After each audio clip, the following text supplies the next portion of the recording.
पिताजी के मेहमान। अथ स्वागतम् शुभ स्वागतम् अथ स्वागतम् शुभ स्वागतम् आनन्द मङ्गल मङ्गलम् आनन्द मङ्गल मङ्गलम् हितप्रियं भारत भारतम् हितप्रियं भारत भारतम् स्वागतम् शुभ स्वागतम् अथ स्वागतम् शुभ स्वागतम्।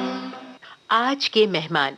दोस्तों, इस कार्यक्रम में आज हमारे मेहमान हैं अभिनेता तेज सप्रू। आपसे बातचीत की है निम्मी मिश्र ने। आज के मेहमान कार्यक्रम के सभी श्रोताओं को नमस्कार। दोस्तों, हमें बहुत खुशी हो रही है आपको ये बताते हुए कि आज आपसे जिन अभिनेता की हम मुलाकात करवाने जा रहे हैं उनके बारे में आप बहुत कुछ जानना चाहते हैं, तो हमने आपकी मंशा जान ली और आमंत्रित किया है तेज सप्रू साहब को। तेज सप्रू साहब, नमस्कार। नमस्कार। और बातचीत हम शुरू करें उससे पहले अपने श्रोताओं को ये बता दें कि सप्रू नाम से उन्हें बहुत कुछ जानने की इच्छा जागृत हो गई है। तो आज इस बातचीत की शुरुआत हम आपके पिताजी की किसी बातचीत से करें तो ज्यादा अच्छा होगा। जी बिल्कुल, वो फिल्म लाइन की एक बहुत बड़ी हस्ती थी। 40 साल उन्होंने गुजारे यहाँ। हीरो से शुरुआत की थी, फिर विलन बने और बाद में कैरेक्टर रोल्स, और मरते दम तक वो काम करते रहे। और उन्हीं की लेगेसी मैं हूँ, जो कुछ हूँ उन्हीं के बदौलत हूँ। खैर, जो मकाम पर वो पहुंचे हैं मैं अभी पहुंच नहीं पाया हूँ, लेकिन कोशिश जरूर कर रहा हूँ कि मैं उनका नाम रोशन करूँ। हाँ, उनकी जो शख्सियत थी, उनका जो अंदाज था, वो तो एकदम मुख्तलिफ, बिल्कुल अलग से पहचाने जाते थे। बिल्कुल, काफी बहुत ही, मेरे हिसाब से तो बहुत ही हैंडसम आदमी थे। जी हाँ। हम तो उनके मुकाबले में कुछ भी नहीं है, लेकिन हाँ, अपनी एक्टिंग से कोशिश कर रहे हैं कि कम से कम उनका नाम तो रोशन रहे। बिल्कुल, और आपको बहुत सारे लोग पसंद करते हैं, देखना चाहते हैं। और एक बात मैं श्रोताओं की तरफ से जानना चाहूंगी कि इस नाम से आपको काम मिलने में फिल्म इंडस्ट्री में कुछ सहारा मिला या आपको प्रूव करना पड़ा? नहीं, ऐसा नहीं है। नाम तो इतना बड़ा था ही। उनकी डेथ के बाद कहीं भी जाता था, इतना तो था कि किसी ऑफिस में भी जाऊं, अगर कह दूं कि तेज सप्रू आए हैं, तो पापा की इज्जत रखते हुए मुझे अंदर बुला लेते थे। काम दें या ना दें वो बात अलग है, लेकिन मिल लेते थे मुझसे। लेकिन अल्टीमेटली जब तक खुद में कुछ ना हो तब तक काम नहीं मिलता। अपने में कुछ होना चाहिए। अगर आपको बहुत लंबा जाना है तो अपने में कुछ होना चाहिए। जी हाँ, बिल्कुल। और आपकी मेहनत जो है वो बदस्तूर जारी है। बिल्कुल, अभी तक जारी है। तो मुझे लगता है शुरुआत हुई है। मैं बिल्कुल न्यू कमर की तरह ही बिहेव करता हूँ। हाँ। जब भी कोई रोल मिलता है तो डायरेक्टर के पीछे पड़ जाता हूँ, राइटर के पीछे पड़ जाता हूँ कि पूरा सुनाइए, क्या कर सकता हूँ मैं, क्या इनपुट्स अपने देता हूँ।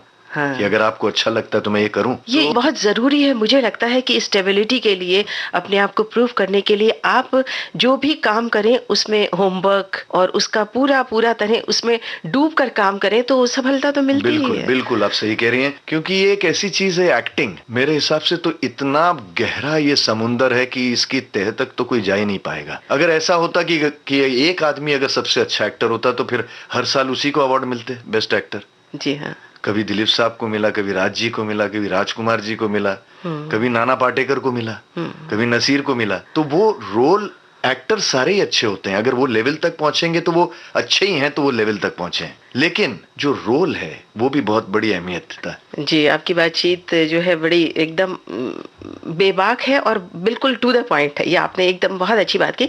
इस सिलसिले में मैं ये जानना चाहती हूँ कि बचपन में जो तेज सप्रू थे, उन्होंने अपने पिताजी से क्या क्या सीखा, और ये जो एक अभिनय की जो एक खून में जैसे होता है, ये आपके था? आपको बचपन से ऐसा लगने लगा था कि मैं आगे जाके इसी फील्ड में जाऊंगा? पिताजी ने प्रोत्साहित किया? क्या कुछ उन्होंने देखा आप में? सच पूछिए तो मैं इस फील्ड में आना ही नहीं चाहता था। मैं एक स्पोर्ट्समैन था। अच्छा। मैं Maharashtra state junior badminton champion था। फिर मैं क्रिकेट में बॉम्बे की टीम से खेला हूँ, जो first C K Naidu trophy I थी। संदीप पाटिल, दिलीप वेंगसरकर, ये सब मेरे कलीग्स थे। सुनील गावस्कर मुझे स्पेशली नेट्स पे बॉलिंग करवाते थे, मेरी लेग स्पिन इतनी अच्छी थी। अच्छा? जी। और अरसे बाद भी जब मैंने एक्टिंग शुरू भी की और उन्होंने काफी कुछ कर लिया, जब भी मिलते थे तो दूर से हाथ ऐसे करते थे, जो लेग स्पिन का एक्शन रहता है कि छोड़ा तो नहीं। मैंने कहा कि मैंने छोड़ दिया है। तो शुरुआत तो मेरी ऐसी नहीं थी कि मुझे एक्टिंग करनी है, बट हाँ, ये था कि मैं पापा के साथ शूटिंग्स पे जाता रहता था और वो एक माहौल मुझे अच्छा भी लगता हाँ, था। मतलब बचपन से आपने हाँ, देखा वही। तो बचपन में क्या होता है कि ज्यादातर आदमी कभी-कभी जो स्पोर्ट्समैन है वो उसी तरफ लगा रहता है, तो स्पोर्ट्स के साथ साथ लेकिन मेरे फादर मुझसे नाखुश थे इस बात के लिए। अच्छा, उन्हें पसंद हाँ, था कि आप कि उन्हें बिल्कुल पसंद नहीं था कि मैं स्पोर्ट्स में जाऊं।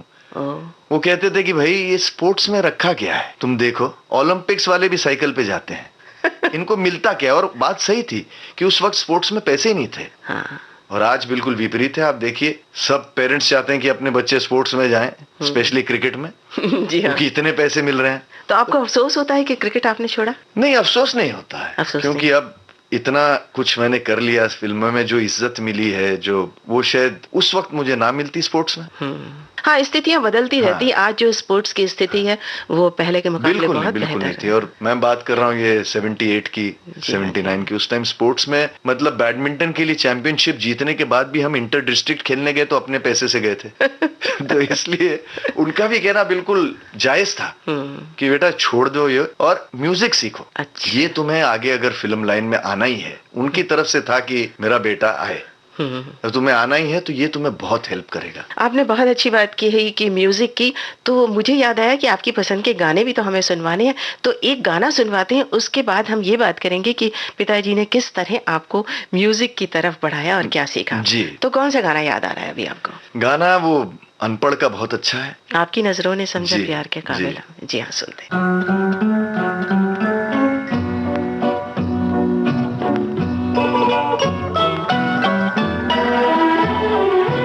आपकी नजरों ने समझा प्यार के काबिल मुझे, दिल की धड़कन ठहर जा, मिल गई मंजिल मुझे, आपकी नजरों ने समझा।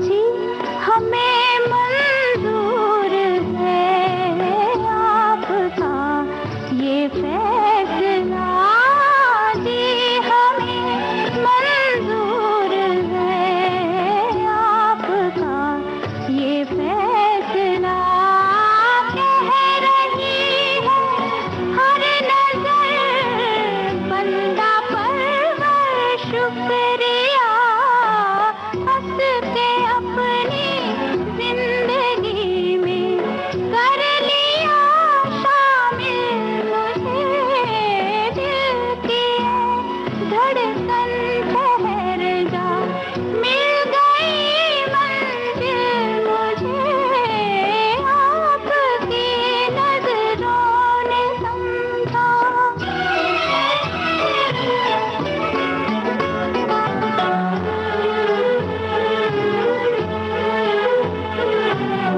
आपकी मंजिल हूँ मैं, मेरी मंजिल आप है,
धड़कन ठहर जा, मिल गई मंजिल मुझे, आपकी नजरों ने समझा। अच्छा, अब बात हमारी जो रुक गई थी गाने की वजह से, वो अब आप शुरू करके बताइए कि पिताजी ने आपको किस तरह से संगीत की शिक्षा दी और आपकी शुरू से ही रुचि थी? शुरू से रुचि तो नहीं थी, बट क्या था कि वो रोज सुबह 5:30 बजे उठते थे, रियाज शुरू कर देते थे, और उनका एक तबलची था अंधा, वो आता था उनके साथ बजाने। मुझे वो 6, 6:30 बजे उठा देते थे और मैं बीच पे चला जाता था रनिंग करने। लेकिन जब वो तबलची नहीं आता था तब वो मुझे बोलते थे बैठो, और हमने काफी अरसे तक कभी उनके आंखों में आंखें डालकर बात नहीं की। हाँ, वो जमाना ऐसा था कि बच्चे माता पिता से एक डिस्टेंस रखे और रखते उनका थे। ऑरा भी कुछ ऐसा था, हालांकि वो कभी गुस्सा नहीं करते थे, लेकिन उनका ऑरा इतना था कि जब भी वो कुछ बोलते थे तो हम नजरें झुका के ही उनसे बात करते थे। तो बैठ गया, उन्होंने बोला चलो सीखो हाथ से तबला। कितने बड़े थे तब आप? उम्र क्या रही होगी? मैं स्कूल में था, मतलब 17-18 साल का होऊंगा उस टाइम। तो उससे पहले तबला बजाया था या? बिल्कुल नहीं, बिल्कुल नहीं, बस उन्होंने शुरू करवाया और फिर आहिस्ता आहिस्ता क्या था कि मैं जब 1 घंटा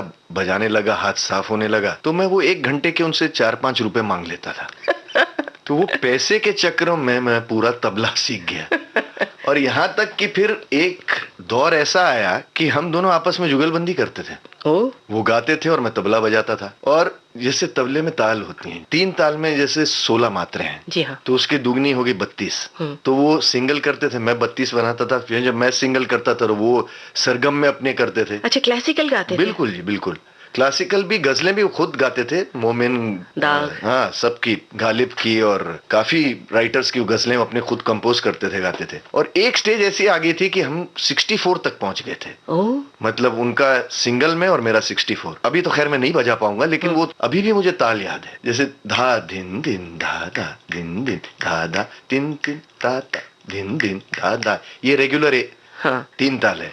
और हम लोग पहुंच गए थे धागे तिट धागे तिट तागे तिट तागे तिट करते तिट धागे तिट गिदी गेना नागे तिट गिदी गेना धागे तिट करता गिदी गेना धा गिदी गेना धा गिदी गेना धा गिदी गेना धा गिदी गेना धा गिदी गेना धा गिदी गेना धा गिदी गेना धा गिदी गेना धा। मैं यहाँ तक पहुंचा था, वाह। बट उनकी डेथ के बाद फिर तबले पे हाथ नहीं गया। तो ये म्यूजिक ने बहुत कुछ दिया है मुझे। और वैसे भी जो पूरी सृष्टि है उसमें एक अनहद नाद है, और उस ताल से ताल मिला के जो चलता है तो वो जिंदगी की लय में फिर पूरा आप देखिए होता ना, है।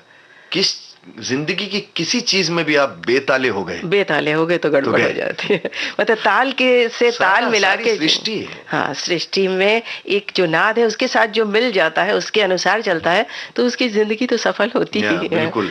तो मतलब बचपन से ही आपको मेहनत करने की आदत थी?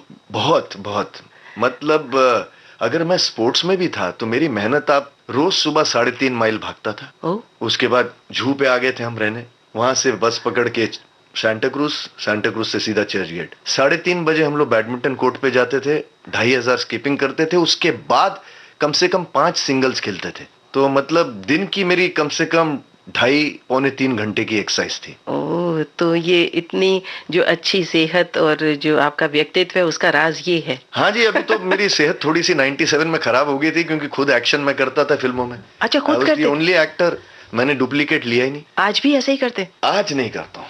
अच्छा। 97 के बाद मेरी स्पाइनल इंजरी हुई थी। मैं एक कन्नड़ फिल्म कर रहा था और एक मोटरसाइकिल से जीप पे लटकना था, बट वो वेयर टेयर हो रहा था, क्योंकि गिरना पड़ना मैं सब कुछ कर, 3रे माले से बॉक्सेस पे जंप करना, नीचे खाली गद्दे लगा के, ग्लास तोड़ना, ग्लास ब्रेक जो डुप्लीकेट करते हैं, सब मैं खुद करता था, क्योंकि मैंने कराटे सीखी हुई थी। तो मेरे लिए एक्शन करना एक चैलेंज था, थ्रिल जैसा, थ्रिल था कि जब एक्शन होता था तो अरे यार आज एक्शन सीक्वेंस है, मजा आएगा आज, उस तरीके से। ये तो बहुत अच्छी बात है। हम बात को आगे और बढ़ाएंगे, आपसे तो बहुत सारी बातें मुझे जाननी है और हमारे श्रोताओं को बहुत इंटरेस्ट आ रहा होगा।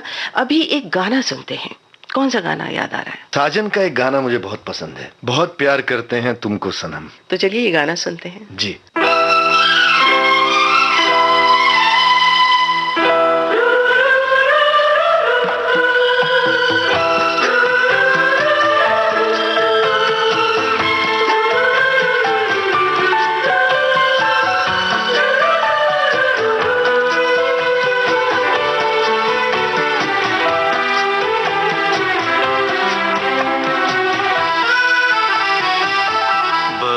प्यार करते करते हैं तुमको सनम, बहुत प्यार करते हैं तुमको सनम। कसम चाहे ले लो, कसम चाहे ले लो, खुदा की कसम, बहुत प्यार करते हैं तुमको सनम।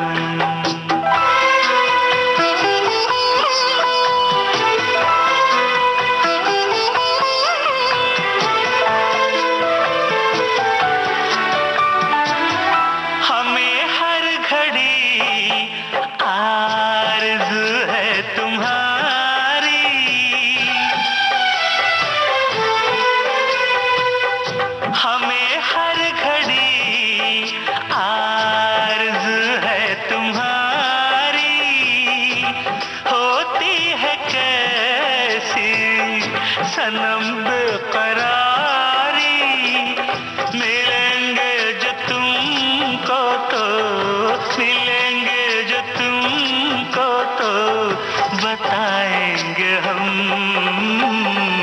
बहुत प्यार करते हैं तुमको सनम,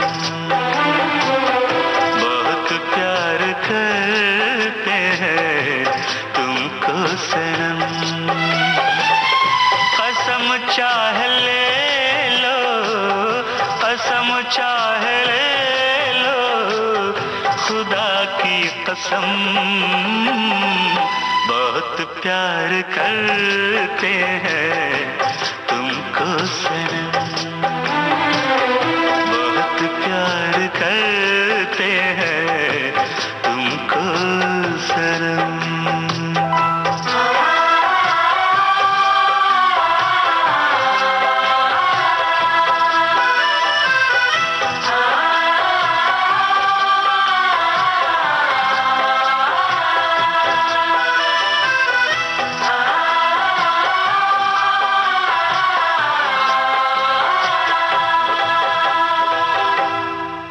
अब आपसे बातें हो रही हैं, संगीत की बात हो गई और आपने स्पोर्ट्स में भी इतनी रुचि दिखाई और आप खुद अपने स्टंट जो है खुद करते हैं, ये तो बहुत ही मतलब आश्चर्यजनक बात है। और अभी जब आपने शुरुआत की थी फिल्मों में तो किस तरह के रोल से शुरुआत किया? शुरुआत तो मैंने हीरो के रोल से की थी। तो कैसे विलेन बन गए? मुझे अभी भी याद है, मैं बताता हूँ आपको। मैं बैंक में था पहले। अच्छा, जॉब करते? फिल्म एक्टर बनने से पहले मैं मॉर्निंग कॉलेज करता था, क्योंकि पापा से पैसे नहीं लेने थे। एक डिसीजन ले लिया था कि घर से पैसे नहीं मांगूंगा। पता नहीं मुझे कुछ ऐसे लगने लगा कि जब मैं जाऊं, हालांकि उन्होंने कभी भी मुझे ना नहीं कहा, जब भी पैसे मांगो मिल जाते थे। लेकिन फिर एक ऐसा वक्त आ गया कि I was about 19 years old, अब मैं पापा से पैसे नहीं मांगूंगा। और मैंने डिसाइड किया कि मॉर्निंग कॉलेज करूंगा, और मुझे स्पोर्ट्स की वजह से बैंक में जॉब मिल गया था। तो मैं मॉर्निंग कॉलेज करता था और 11 बजे से बैंक में जॉब करता था। तो मेरे फादर को ये मेरी बात अच्छी लगी कि चलो ठीक है यार, घर से पैसे मांगता नहीं। और उन्हें ये भी अच्छा लगा था जब मैंने अपनी पहली कमाई उनको लाके दी,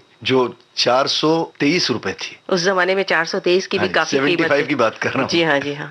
423 रुपए थी। अच्छा, तो आप आत्मनिर्भर बनना चाहते थे? जी। तो ये सिलसिला कब तक चला? ये 78 तक चला। 78 में फिर वो मुझे कहने लगे यार अभी ये भी छोड़ दे, तू सीधा एक्टिंग ही शुरू कर दे। बट मैंने बोला जब तक कुछ मिलता नहीं है तब तक मेरा स्पोर्ट्स भी चलता रहेगा और मुझे पैसे भी आ रहे हैं। अच्छा, स्पोर्ट्स भी जारी था साथ साथ? हाँ बिल्कुल, बैंक में मुझे लिया ही गया था स्पोर्ट्समैन, एज ए स्पोर्ट्समैन। अच्छा।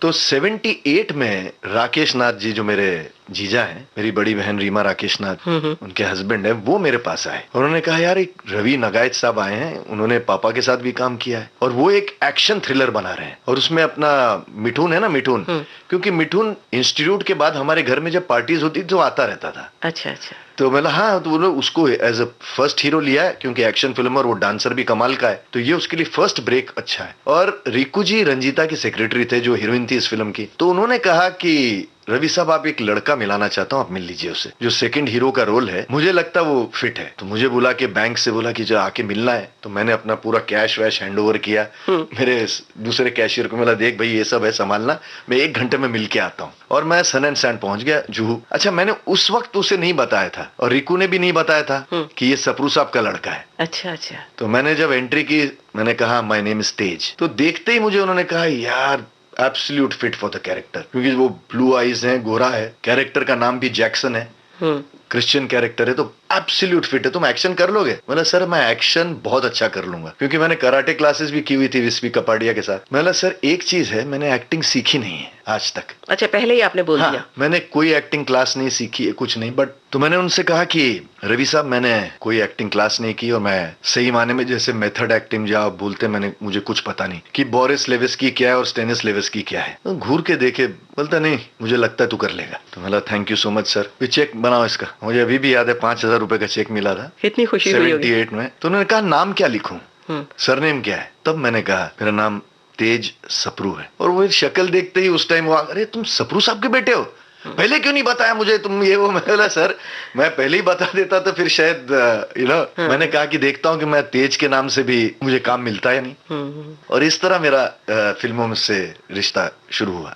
तो जब आपने खुद की एक्टिंग को देखा, फिल्म देखी, तो कैसे एसेस किया खुद को आगे की, मतलब क्या करना चाहते हैं? जी मैं एक बात बताता हूँ आप, आज तक मैंने कोई चीज किसी से सीखी नहीं, ना बैडमिंटन ना क्रिकेट। मैं खाली ऑब्जर्व करता हूँ, मेरी टोटल एक्टिंग ऑब्जर्वेशन पे है। मेरा स्पोर्ट्स, मेरा कोई कोच नहीं था। मैं लोगों को देखता था खेलते हुए कि ये ऐसा मारते हैं, ये ऐसा मारते हैं, ये अच्छा जैसा ही, और मैं देख के बस फिर उसको अपने लाइफ में जोड़ लेता था कि ऐसे करने से ऐसे होता है और इसकी इंप्रूवमेंट कैसे करेंगे। और मतलब अभ्यास आपने बहुत किया, बहुत मेहनत की? मेहनत वैसे बहुत की, और फिल्में बहुत देखता था। अच्छा। और पापा के साथ जब भी जाता था तो शूटिंग्स भी बहुत अटेंड करता था, तो पीछे से देखता रहता था वो कैसे डायलॉग बोलते हैं, अच्छा ये है वो। मतलब कोरा देखते नहीं थे, ऑब्जर्व करते थे कि बारीकी से, क्योंकि आप में वो चाहना थी करने की। फिर वो आ गया था ना कि उनके बोलते बोलते कि नहीं तेरे को एक्टिंग ही करनी यार, तो अच्छा दिखता है, थोड़ा सा रीजनेबली ठीक लुकिंग भी था मैं, नहीं अच्छे। तो इसलिए वो था कि नहीं अब बनना है एक्टर, एक स्टेज पे सोच लिया था जी। और इसलिए मैं वो, मेरे से फास्टर डबर कोई है नहीं। अच्छा। मैं बताता हूँ, क्योंकि मैं बचपन से पापा के साथ जाता था जब डबिंग करते थे, तो पहले डबिंग हर फिल्म की अभी भी होती है, पूरी फिल्म डब की जाती है, और पहले उसके लूप चलते थे एक सीन के, जैसे एक सीन चल रहा है उसके लूप चल रहे हैं और उसमें डब करना पड़ता था। तो जब डब करना पड़ता था, जब फादर वो सुनते हुए डब करते थे, लिप सिंक करते हुए, तो मैं पीछे बैठे हुए मैं उनके डायलॉग लिप सिंक में करता रहता था। अच्छा। तो जब डबिंग का माहौल आता था तो मैं, मतलब लोग दिन लेते हैं, एक दिन मैं 3-3 घंटे में अपनी फिल्म की डबिंग करता था, इतना फास्ट था मैं। मतलब बचपन से ही आपने ऑब्जर्व किया? ऑब्जर्वेशन, सारी चीजें ऑब्जर्वेशन बेस्ड है मेरी। मैंने आज तक कुछ नहीं सीखा है किसी से। ये तो बहुत गाड़ी, उनकी गाड़ी चुपचाप सीखनी थी। अब उनकी गाड़ी थी, ऐसे तो परमिशन नहीं ले, 14 साल का था। नीचे उतरता था, तकिया रखता था क्योंकि वो दिखाई नहीं देता था प्रॉपर्ली। तकिया रख के रात को 12 बजे निकल के गाड़ी उनकी ऑन करके ले जाता था। अच्छा। गियर फर्स्ट ऐसा है, सेकंड ऐसा है, तो ऐसे चुप चुप करके देख के खाली सब सीखा हूँ। हाँ, ये बहुत ही अच्छी बात है।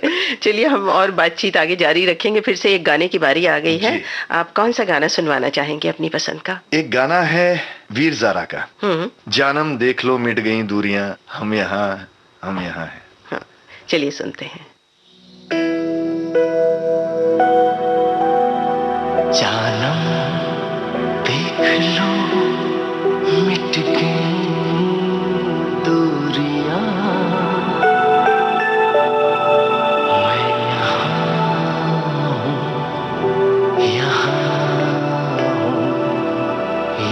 मैं यहाँ हूँ, यहाँ।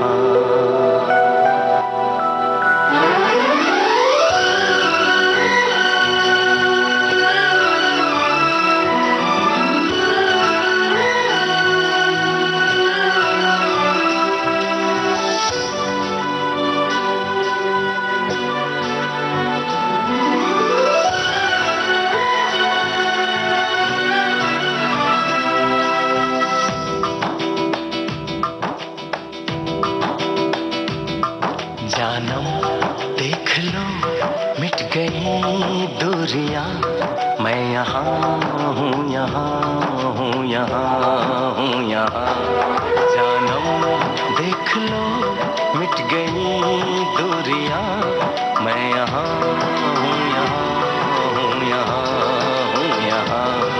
कैसी सरहदें, कैसी मजबूरियां, मैं यहाँ हूँ, यहाँ हूँ, यहाँ हूँ, यहाँ।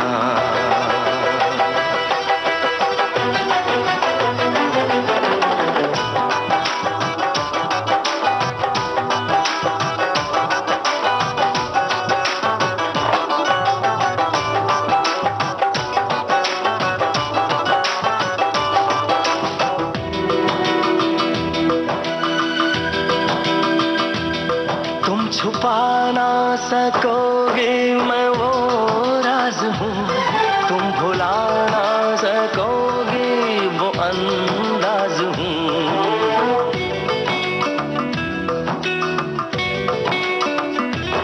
गूंजता हूँ जो दिल में तो हैरान हो क्यों, मैं तुम्हारे ही दिल की तो आवाज हूँ। सुन सको तो सुनो धड़कनों की ज़बान, मैं यहाँ हूँ, यहाँ हूँ, यहाँ हूँ, यहाँ। कैसी सरहदें, कैसी मजबूरियाँ, मैं यहाँ हूँ, यहाँ हूँ, यहाँ हूँ, यहाँ।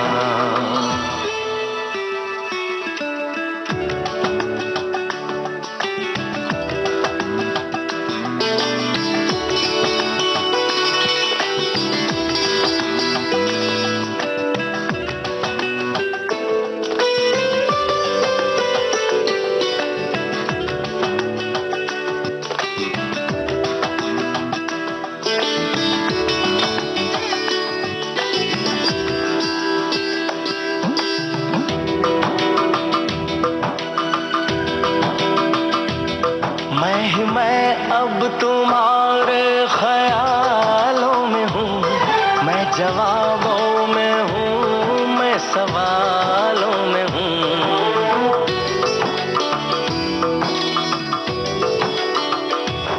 मैं तुम्हारे हर एक ख्वाब में हूँ बसा, मैं तुम्हारी नजर के उजालों में हूँ। देखती हो मुझे, देखती हो जहाँ, मैं यहाँ हूँ, यहाँ हूँ, यहाँ हूँ, यहाँ। जानम देख लो मिट गई दूरियां, मैं यहाँ हूँ, यहाँ हूँ, यहाँ हूँ, यहाँ। कैसी सरहदें, कैसी मजबूरियां, मैं यहाँ हूँ, यहाँ हूँ, यहाँ हूँ, यहाँ।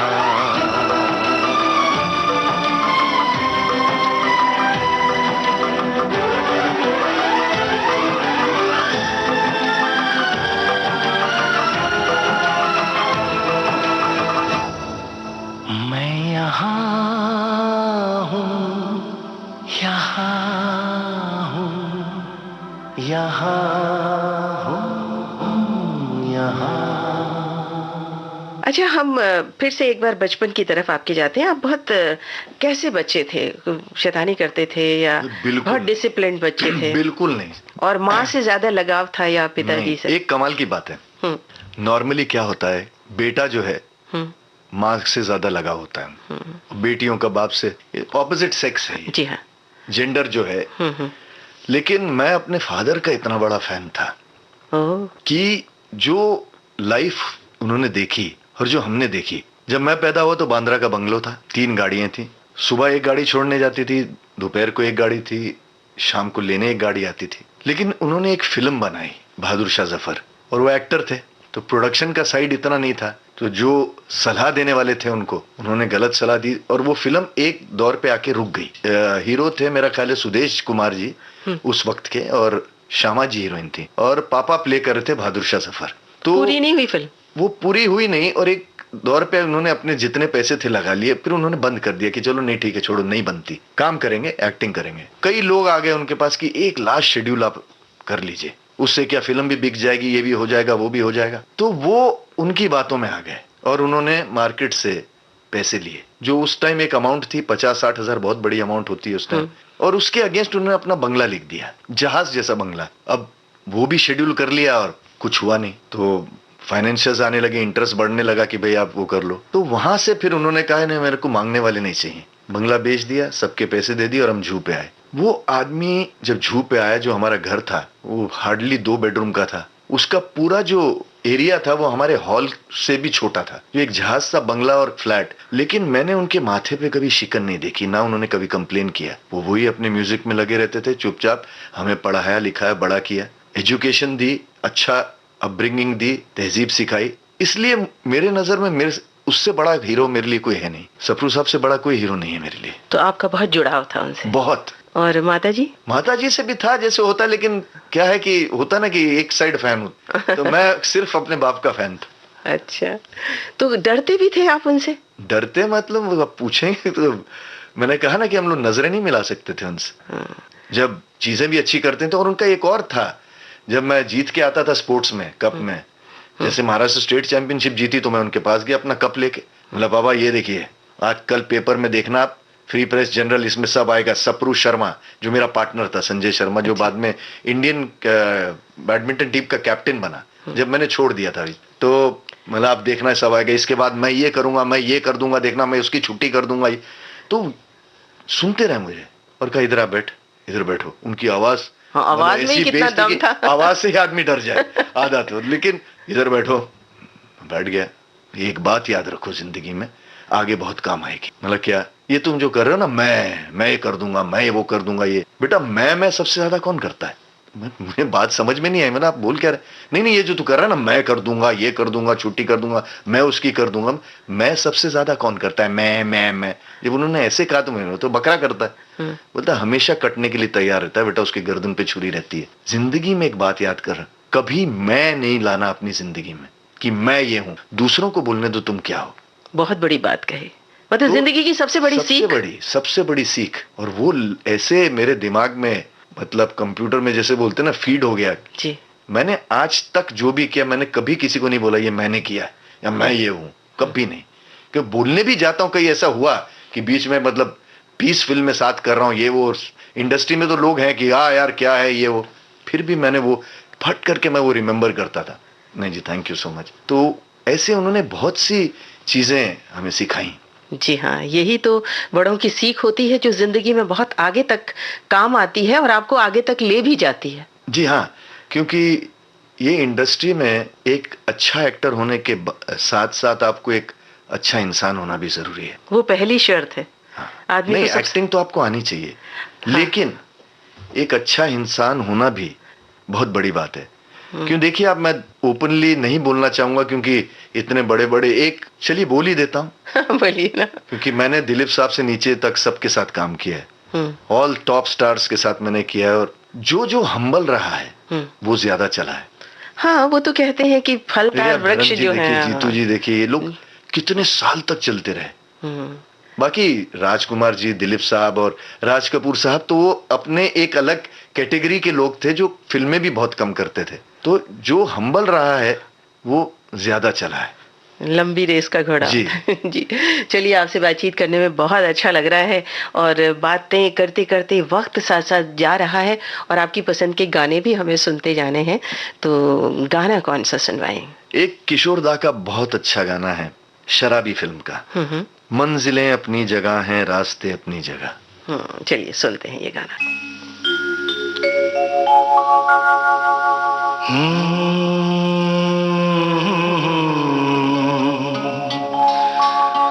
मंजिलों पे आके लुटते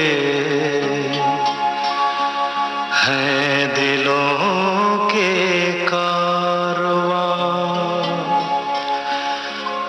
कश्तियां साहिल पे अक्सर डूबती है प्यार की।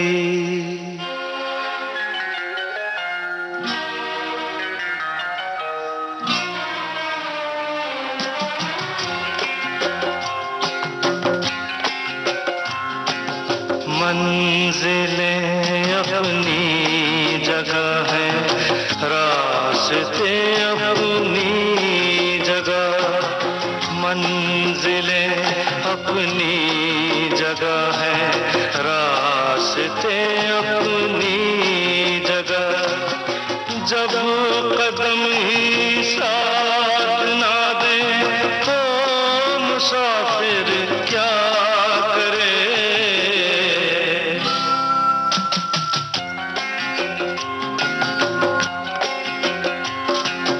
यूं तो है हमदर्द भी और हम सफर भी है मेरा,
डूबने वाले को तिनके का सहारा ही बहुत, दिल बहल जाए फकत इतना इशारा ही बहुत, इतने पर भी आसमां वाला गिरा दे बिजलियां, कोई बतला दे जरा ये डूबता फिर क्या करे। मंजिलें अपनी जगह है, रास्ते अपनी जगह।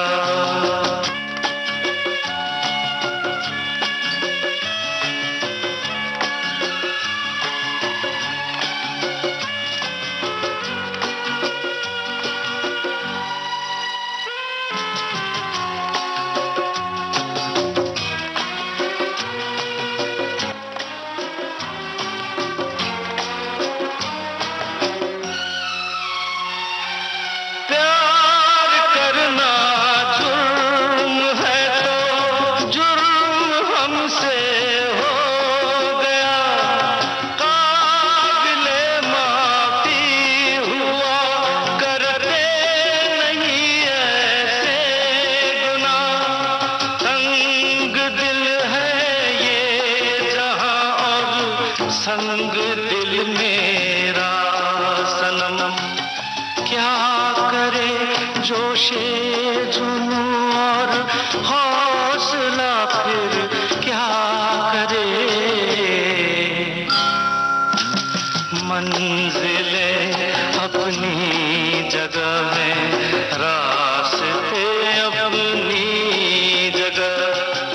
जब कदम ही साथ ना दे तो मुसाफिर क्या करे।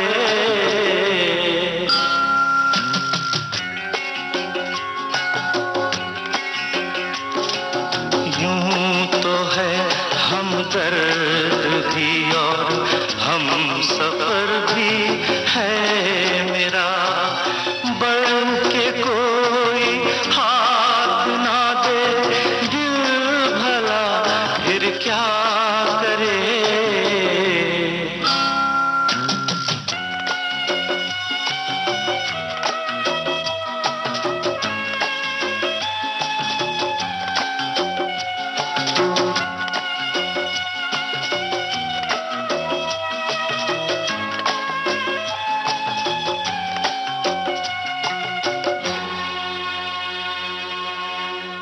अच्छा, अब हम आपकी फिल्मों की बात करेंगे। अभी तक आपने इतनी सारी फिल्में कर ली और जैसा कि आपने कहा कि शुरू में आप सहनायक थे और फिर बाद में खलनायक, तो ये खलनायक बनना कैसे शुरू हुआ और कौन सा आपका कैरेक्टर खलनायक का आपको सबसे अच्छा लगता है अपनी फिल्मों में? पहली 3 फिल्मों के बाद पहली सुरक्षा, सेकंड कोबरा जिसमें मैं कराटे एक्सपर्ट था, जगदीश साहब मेरे मैनेजर थे, और तीसरी लापरवाह। ये 3 फिल्मों के बाद पापा की डेथ हो चुकी थी, मेरी पहली फिल्म भी नहीं देख पाए थे, तो गैप पड़ गया था।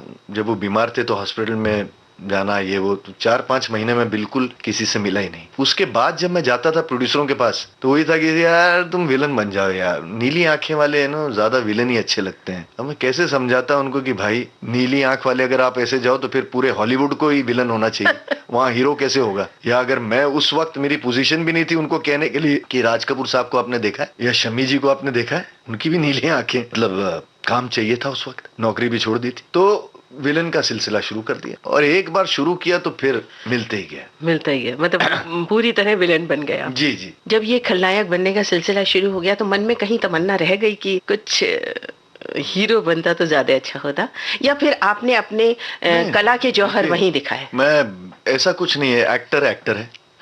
और अगर अभी आप देखें तो जितने हीरो हैं सब खलनायक बनने की कोशिश कर रहे हैं, एक में हीरो बनते हैं, एक में विलन बनते हैं। तो रोल है, कभी कभी रोल इतना तगड़ा होता है कि अब आप एक फिल्म आई थी यश जी की जिसमें शाहरुख खान विलन था, वो किरण वाला जो चक्कर था। जी जी। तो अगर कोई मुझे ऐसी चॉइस दे ये हीरो का रोल है, ये विलन का है, कौन सा करेंगे आप? तो मैं तो बोलूंगा ये करूंगा, रोल अच्छा होना चाहिए। जी हाँ।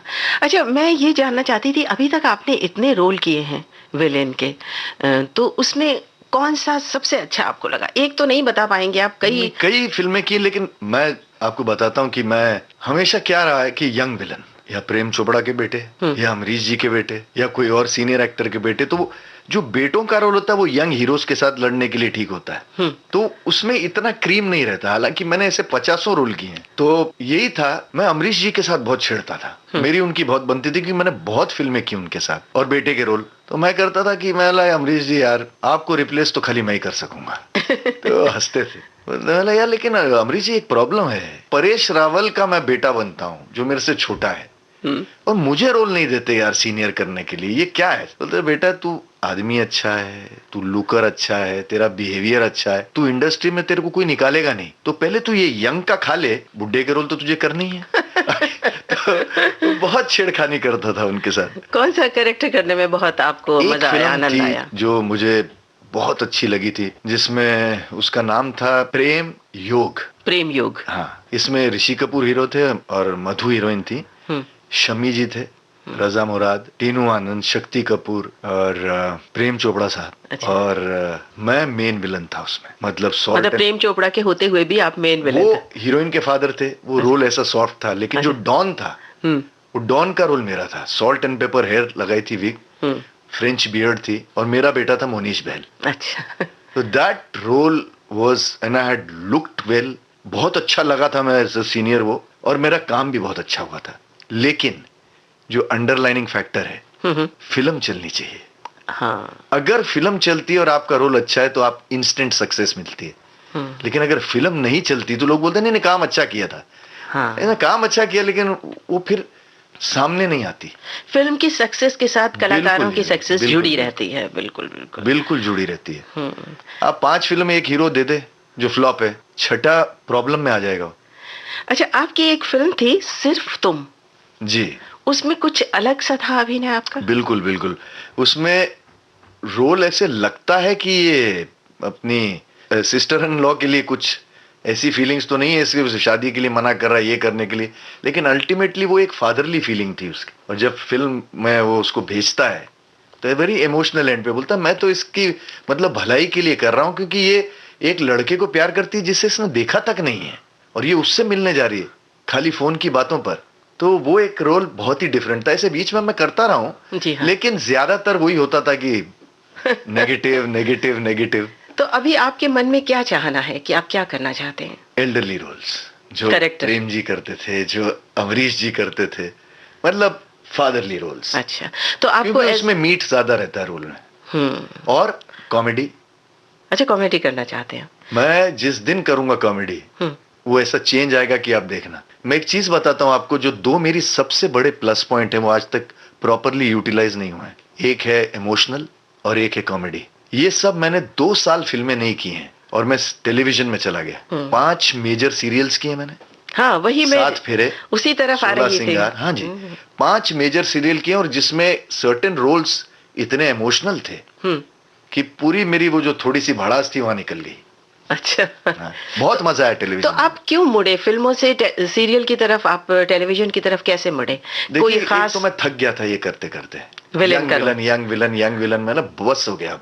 हाँ। या तो फिर मैं एल्डरली रोल करूंगा, या फिर, और उस टाइम क्या हो गया था कि थोड़ा सा टर्न हो गई थी इंडस्ट्री। ये कॉर्पोरेट्स के आने से सेक्शंस बन गए कि हीरोज ही मेन हो गए। कि पहले इंडस्ट्री होती थी डायरेक्टर और प्रोड्यूसर। अभी हैट्स ऑफ हमारी कलीग्स हैं, हमसे यंगर हैं जो आए हैं, अब रूल हीरोज का है। जी जी। क्योंकि वो जो चाहें, एक 2 प्रोड्यूसर्स हैं जी जो पुराने हैं, जो चल रहे हैं, तो उनका ये आ गया था। और ऐसा कोई हीरो नहीं जिसके साथ मैंने काम नहीं किया हो और उससे मेरे रिलेशन अच्छे नहीं हो, लेकिन जाके सिलसिला कुछ अलग सा लगा। और यहाँ फिर एक टेलीविजन की फील्ड खुल गई, और उन्होंने जो मुझे इज्जत दी, जो रोल्स दिए, पैसे भी अच्छे। हाँ। तो मैंने कहा कि एक 2 साल का गैप देता हूँ, फिर फादर के रोल में आऊंगा। मेरी पहली फिल्म एज अ फादर के अच्छा, जो है कॉल्ड गोस्ट्स। अच्छा। शाइनी आहूजा हीरो है उसमें। अच्छा, अलग पहचान। जी जी जी। और साथ में एक गाना, कौन सा गाना सुनवाएं? आपकी किसी फिल्म का सुनवाइए ना। मेरी फिल्म का तो फिर गुप्त का गाना सुनते हैं। कौन सा वाला? दुनिया हसीनों का मेला, वाह वाह, बहुत अच्छा मेले गाना। में ये दिल अकेला। जी हाँ, ये गाना सुनते हैं।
हसीनों का मेला, मेले में ये दिल अकेला। हो दुनिया हसीनों का मेला, मेले में ये दिल अकेला।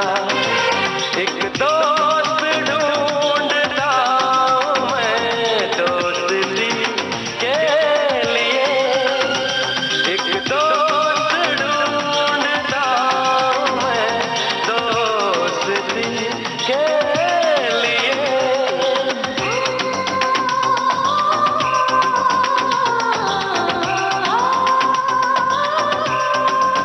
हो दुनिया हसीनों का मेला, मेले में ये दिल अकेला।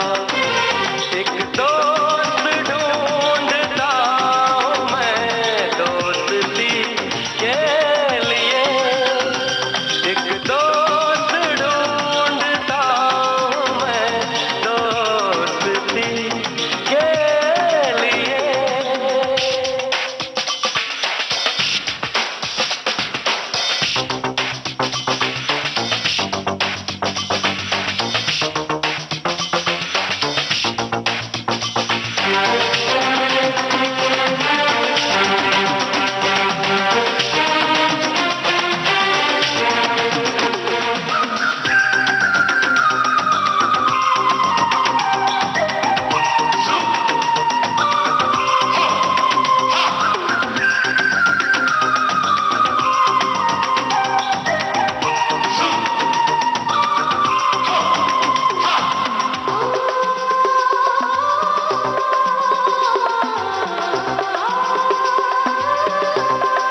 हो यहाँ वहाँ इधर उधर चेहरे हैं कितने हसी, मगर जहाँ रुके नजर सूरत वो देखी नहीं।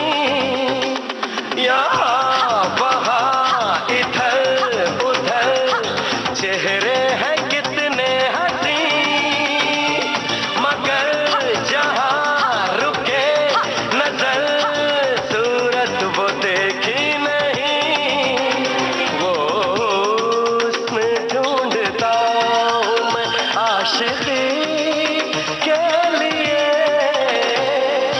दुनिया हसीनों का मेला,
अदा नशा नजर बदन सब कुछ तेरे पास है, मगर तू वो घटा नहीं जिसकी मुझे प्यास है।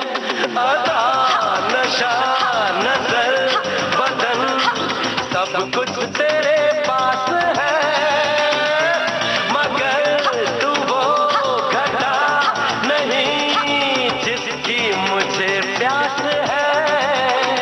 एक जाम ढूंढता हूँ मैं कशीं के लिए, दुनिया हसीनों का मेला, मेरे में ये दिल अकेला। एक दोस्त ढूंढता हूँ मैं दोस्ती के लिए, एक दोस्त ढूंढता हूँ मैं दोस्ती के लिए।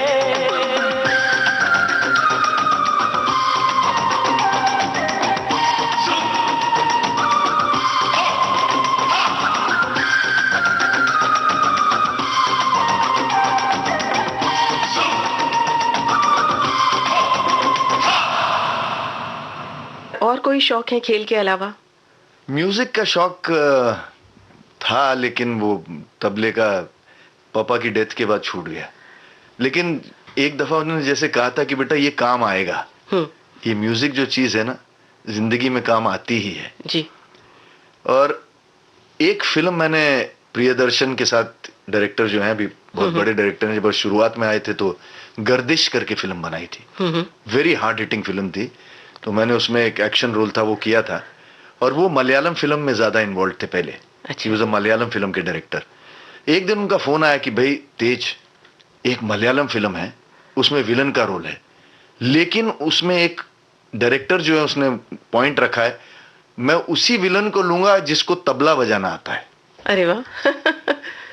तो मतलब वो जो बात करता है वो तबला बजा के बात करता है, अच्छा, मतलब ताल में ताल बात के करता। साथ। तो तेरे को तबला बजाना आता है क्या? अच्छा, उनको मालूम नहीं था? नहीं नहीं, कुछ नहीं मालूम था, किसी को मालूम नहीं था ये। अच्छा। तो फोन करके बोला यार मैं तेरा नाम रिकमेंड किया, लेकिन अगर तू तबला बजा सकता है तो ही हाँ करना, नहीं तो मेरे को वो डायरेक्टर जो है मेरा सीनियर है वो छुट्टी कर देगा मेरी। अच्छा। मैं बोला यार मैं बहुत अच्छा तबला बजाता हूँ, तू उनको हाँ कर दे। अब उसको यकीन नहीं हुआ प्रियदर्शन को कि मतलब मेरे जैसा आदमी जो इतना फ्लैम्बॉयंट है, मस्तियां करता रहता है, स्पोर्ट्समैन है, वो तबला भी बजा सकता। तो बोला प्लीज अगर तुझे आता है तो ही बोलना। मैं बोला तू मुझे भेज दे वहां, मैं बजा लूंगा।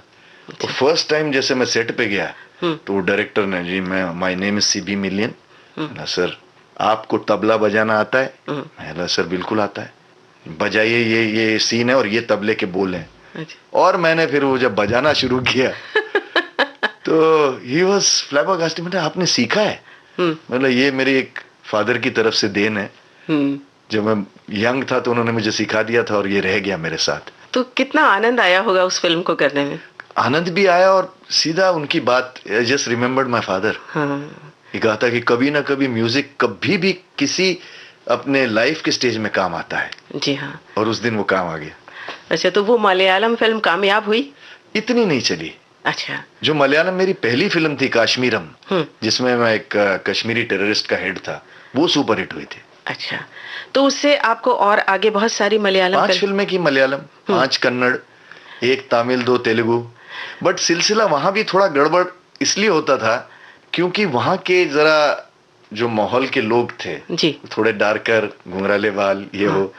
और यहाँ से जब तक कोई एक कैरेक्टर ऐसा नहीं आता था जो फॉरेन से आया है या फिर नॉर्थ इंडियन है, तो फिर मेरी आईज भी ये वो वहां का मैं लगता नहीं था कि मैं उनमें से हूँ। हाँ। तो कोई अलग से रोल होता था तो मिलता था। हाँ, पर फिर भी आपने बहुत सारी भाषाओं में काम किया, तो मुश्किल नहीं होती थी? बड़ी मुश्किल होती थी। मैं प्रॉम्प्टिंग ले नहीं सकता हूँ, मैं बकायदा टेप रिकॉर्डर भेजता था। अच्छा। कि सर आप जैसे बोलते हैं इसमें बोल के भेज दीजिए।